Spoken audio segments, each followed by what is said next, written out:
Hi, this is my day 1 on quarantine facilities of QCPT, Camp Karingan. Look, solong higaan yan.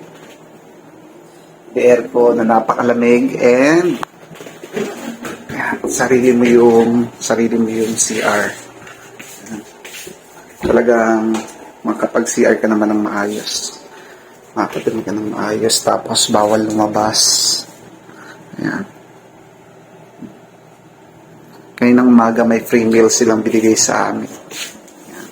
Agahan, egg, and hot dogs. Then ngayon dumating yung supply ng Police Station 13 na mga tubig. Mga tubig kami, and thank you nga pala sa aking ka-office mate, si Police Corporal Marcel Danrubia. Ayan. Pinadalhan niya ako ng prutas at face mask.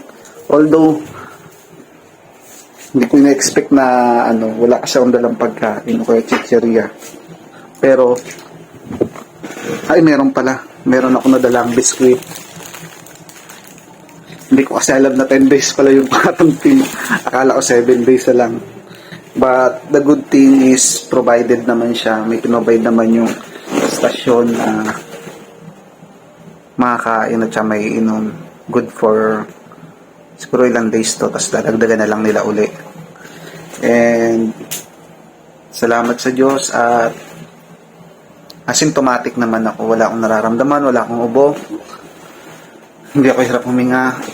Siguro nasamid kasi ako nung kagabi, kumain pa ako ng ice cream bago ko nalaman na detected COVID pala yung result ng aking swab test. Pero good thing, hindi ako gumala, hindi ako nakisalamuha sa maraming tao.